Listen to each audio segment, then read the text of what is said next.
एक छोटे से गांव में एक मेहनती लड़का रहता था जिसका नाम राइस्टार था। राइस्टार एक लकड़हारा था। हर सुबह वह जल्दी उठता, अपनी पुरानी सी गाड़ी लेकर जंगल जाता और दिन भर लकड़ियां काटता। शाम को वह उन लकड़ियों को घर लाता और बड़े ध्यान से उनसे लकड़ी की मूर्तियां बनाता। राइस्टार के हाथों में जादू जैसा हुनर था।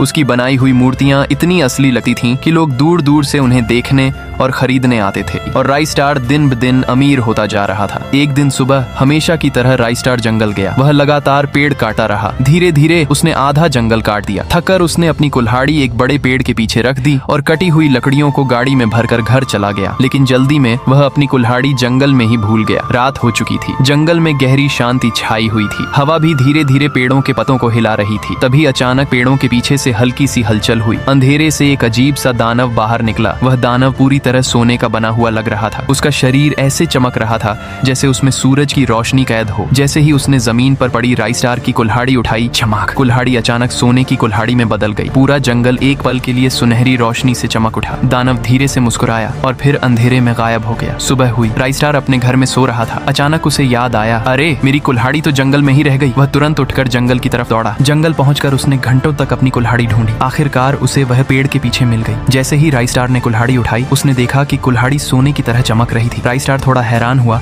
लेकिन उसने ज्यादा ध्यान नहीं दिया। उसने सोचा शायद धूप की वजह से चमक रही हो। फिर उसने कुल्हाड़ी उठाई और एक पेड़ पर जोर से वार किया। अचानक वह पेड़ चमकने लगा और कुछ ही पलों में पूरा पेड़ सोने का पेड़ बन गया। अरे ये तो जादुई कुल्हाड़ी है, उसने खुशी से कहा। लालच में आकर राइस्टार एक के बाद एक पेड़ काटने लगा और हर पेड़ सोने के पेड़ में बदलता गया। थोड़ी ही देर में पूरा जंगल सोने से चमक रहा था। राइस्टार बहुत खुश था। उसे लग रहा था कि अब वह दुनिया का सबसे अमीर आदमी बन जाएगा। लेकिन राइस्टार को यह नहीं पता था, वह एक श्रापित कुल्हाड़ी थी। उस शाम राइस्टार के घर के बाहर हजारों लोग खड़े थे, क्योंकि राइस्टार ने उन सुनहरी लकड़ियों से सोने की मूर्तियां बना दी थी। गांव के सबसे अमीर लोग आए और उन्हें उसकी मूर्तियां बहुत पसंद आई। सबने मूर्तियां खरीदी और अपने साथ घर ले गए। लोगों की खुशी का ठिकाना नहीं था। लेकिन उस रात जब सब लोग सो रहे थे, तभी गाँव की जमीन पर एक अजीब सी सुनहरी चमक दिखाई देने लगी। घरों में रखी हुई मूर्तियां अचानक जिंदा हो गईं। पहले उन्होंने अपने मालिकों को मारा और फिर धीरे धीरे पूरे गाँव के लोगों को। राइस्टार सो रहा था, तभी एक आदमी भागता हुआ उसके घर पहुंचा। राइस्टार, राइस्टार, जल्दी उठो, तुम्हारी मूर्तियां जिंदा हो गई हैं और पूरे गांव को मार रही हैं। राइस्टार अचानक उठा और बाहर निकला। तभी उसने देखा कि उसकी सोने की मूर्तियां लोगों को मार रही थीं। उसकी आंखें खुली की खुली रह गईं। लेकिन तभी उसे ऐसा लगा जैसे कोई उसके पीछे खड़ा हो। उसने पीछे देखा, वही सोने का दानव वहां खड़ा था। राइस्टार ने धीरे से कहा, तुम यह सब क्यों कर रहे हो? सोने का दानव हंसा और बोला, मैं भी इसी जंगल का एक पेड़ था जिसका सपना था कि एक दिन बड़ा बनूं। लेकिन एक दिन तुम आए और तुमने मुझे काट दिया। राइस्टार उसकी बात सुनकर हैरान रह गया। उसने माफी भी मांगी, लेकिन उस दानव ने उसे माफ नहीं किया। उसने राइस्टार को एक पेड़ में बदल दिया और अब राइस्टार की आत्मा उस पेड़ में बंद है। अगर राइस्टार को बचाना चाहते हो तो लाइक करो।